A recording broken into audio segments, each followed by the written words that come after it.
ধরে নেওয়া যাক আপনি সিঙ্গেল ফেজের 2 কিলোওয়াট লোডের একজন প্রিপেইড বিদ্যুৎ গ্রাহক। মাসের শুরুতেই 1000 টাকা রিচার্জ করলেন, কিন্তু রিচার্জ হতেই দেখলেন কিছু টাকা কেটে নেওয়া হয়েছে। ভাবছেন এই টাকাগুলো কোথায় এবং কার পকেটে যাচ্ছে। রিচার্জ করার সাথে সাথেই শুরুতেই কাটা যাবে 40 টাকা মিটার ভাড়া, আর প্রতি কিলোওয়াট 42 টাকা হারে 2 কিলোওয়াট লোডের জন্য ডিমান্ড চার্জ বাবদ কাটবে 84 টাকা। মিটার ভাড়া ও ডিমান্ড চার্জের এই মোট 124 টাকা সরাসরি চলে যাবে আপনার এলাকার বিদ্যুৎ বিতরণকারী কোম্পানির খাতায়। এই টাকা দিয়ে তারা মিটার ও ট্রান্সফরমারের রক্ষণাবেক্ষণ বা সার্ভিসিং করে থাকে।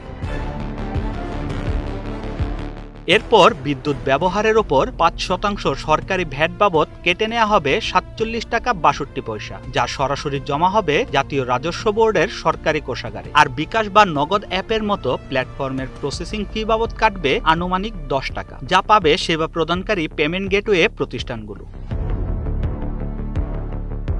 তার মানে 1000 টাকা রিচার্জ করার পর শুরুতেই মোট 181 টাকা 62 পয়সা বিভিন্ন ফি ও ভ্যাট বাবদ কেটে নেওয়া হবে, আর বাকি 818 টাকা 38 পয়সা বিদ্যুতের আসল ব্যালেন্স হিসাবে আপনার মিটারে জমা হয়ে যাবে। তবে স্বস্তির বিষয় হলো মিটার ভাড়া আর ডিমান্ড চার্জ মাসে কেবল প্রথম রিচার্জের সময়ই একবার কাটা হয়, তাই একই মাসে পরবর্তীতে আবার রিচার্জ করলে এই চার্জগুলো আর কাটবে না, শুধু ভ্যাট আর পেমেন্ট ফি প্রযোজ্য হবে। ঠিক একইভাবে প্রিপেইড গ্যাসের মিটারে 500 টাকা রিচার্জ করলে শুরুতেই কেটে নেওয়া হয় 200 টাকা মিটার ভাড়া, আর সাথে থাকে বিকাশ বা নগদের service charge.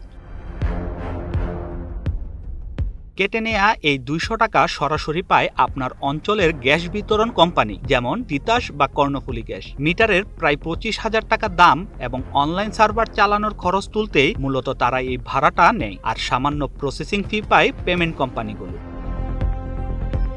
শাহরিয়ামান Sunny, one digital desk.